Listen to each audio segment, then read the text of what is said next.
ServiceNow v rámci našej spoločnosti sme začali vyvíjať v podstate v roku 2017, keď dovtedy vlastne ServiceNow sa v našej spoločnosti nenachádzal. A od roku 2017 sme naozaj narastli, čo sa týka do capacity a momentálne sme lídri v rámci našich strategických zákazníkov v oblasti konzultácií, testovania, developovania a implementácie samotného ServiceNow.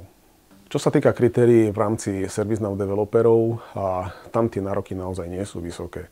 Pokiaľ človek pracoval so samotným JavaScriptom, možno nejaký rok skúseností, tak je to pre nás naozaj vhodný kandidát. Samozrejme dôležitým faktorom je tam logické myslenie a snaha sa posúvať dopredu. Anglický jazyk je v podstate taký must. A ak je tam nemčina, tak je to tiež veľmi nápomocné. Máme zákazníkov jednak v Európe, jednak v USA a momentálne rozširujeme našu pôsobnosť ešte aj na trh Kanady.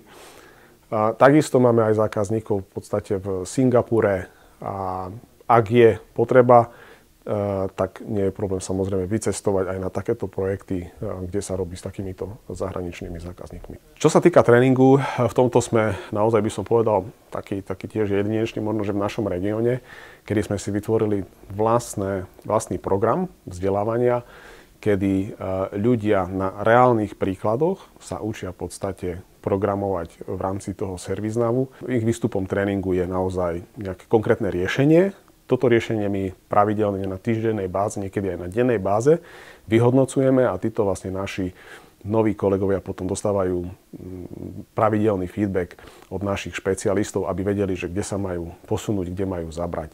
To znamená, po takomto intenzívnom tréningu naozaj tí ľudia sú schopní pracovať so samotným ServiceNowom. Samotná téma ServiceNow je strašne široká a preto je tam vždy priestor vlastne štúdia nových a nových modulov. V rámci témy ServiceNow je v podstate malé percento ľudí v rámci toho IT sektora, ktorí dokážu pracovať so ServiceNow.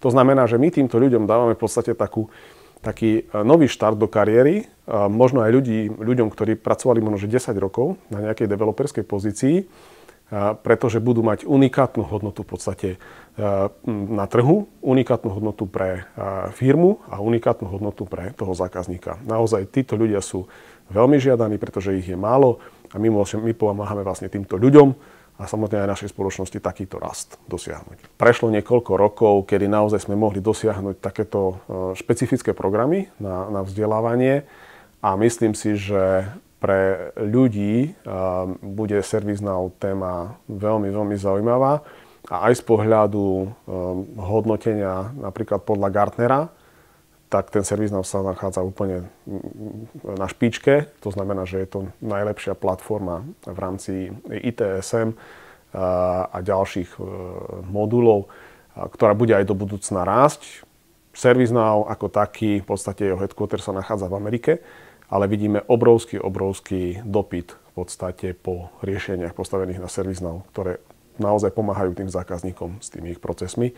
To znamená, budú mať tí ľudia aj ten dobrý pocit z toho, keď prídu k nejakomu zákazníkovi, implementujú mu riešenie, ktoré v konečnom dôsledku pomôže tomu zákazníkovi, zákazník je šťastný a zároveň vlastne ten človek má dobrý pocit z toho, že robil dobrú prácu a ostáva za ním niečo v histórii.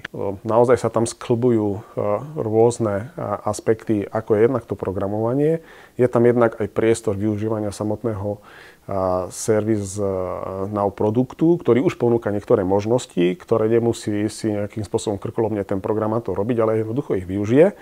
A zároveň je tam aj nejaký posun k nejakým ďalším vyšším technológiám, ktoré sa využívajú, ako je napríklad Angular. A takisto, čo je dôležité, a toto je vlastne tiež jeden z cieľov, ktorý my budeme naplňať a naplňame, je vytváranie vlastných produktov, ktoré nasadzujeme priamo do portálu, ktoré sú vlastne predávané finálne zákazníkom. To znamená, že preto vidím, že to je práca snov, pretože títo ľudia pracujú jednak na riešeniach pre zákazníka a jednak aj na vlastných produktoch FPT, ktoré potom následne vieme ponúkať ďalej zákazníkom s pridanou hodnotou.